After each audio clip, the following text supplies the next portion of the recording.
Bismillahirrahmanirrahim. Assalamualaikum warahmatullahi wabarakatuh. Pada kesempatan kali ini kita akan belajar di kelas 4. Pelajarannya yang kedua, yaitu materi beriman kepada Allah Subhanahu wa Ta'ala dan Rasul-Nya.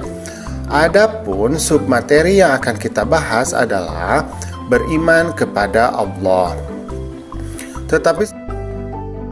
Nah, di sini Bapak Guru sedang menjelaskan. Apa ya kata Pak Guru? Kata Pak Guru, Allah Subhanahu wa Ta'ala pencipta dan penguasa alam raya ini dan seisinya.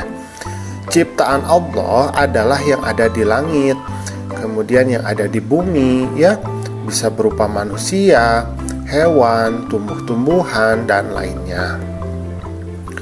Maka Allah itu adalah Al-Khaliq. Al-Khaliq itu artinya sang pencipta. Dan semua ciptaannya disebut makhluk atau yang diciptakan. Jadi ada satu Khaliq yaitu Allah, dan ada banyak makhluk yaitu yang diciptakan oleh Allah. Lalu kemudian bagaimana cara kita untuk mengenal Allah Subhanahu wa Ta'ala? Maka cara yang pertama adalah melalui adanya alam semesta. Alam semesta ini terwujud karena ada yang menciptakan.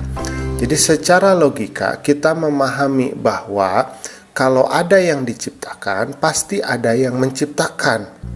Nah, apa saja yang diciptakan oleh Allah itu? Yang pertama adalah makhluk mati. Makhluk mati itu maksudnya adalah makhluk yang tidak diberikan nyawa di dalamnya. Misalnya batu, kemudian air, ya, segala hal yang tidak memiliki nyawa di dalamnya. Kemudian yang kedua adalah makhluk hidup. Makhluk hidup itu artinya adalah makhluk yang diberikan nyawa oleh Allah. Misalnya manusia, hewan, tumbuhan, ya, dan lain sebagainya. Kemudian bagaimana cara untuk mengenal Allah yang kedua? Yang kedua adalah melalui Al-Quran.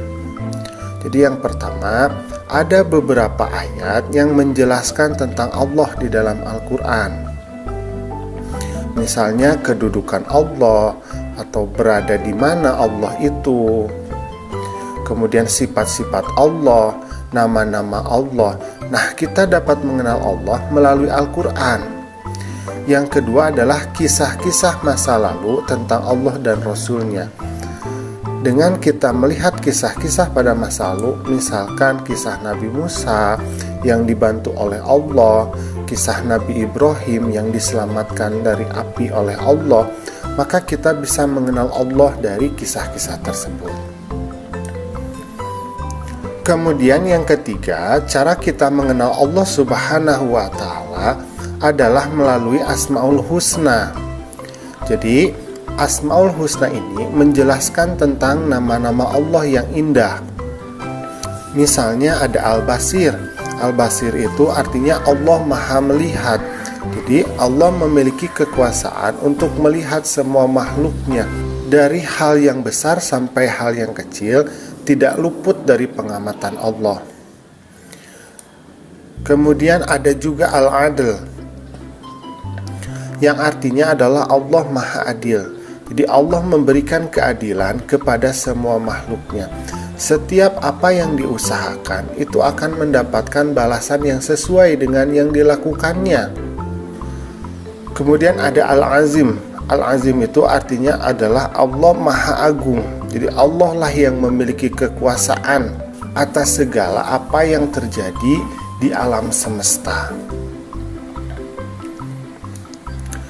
Nah, alhamdulillah pembelajaran kita pada kesempatan kali ini sudah selesai. Terima kasih ya sudah mau menyimak. Assalamualaikum.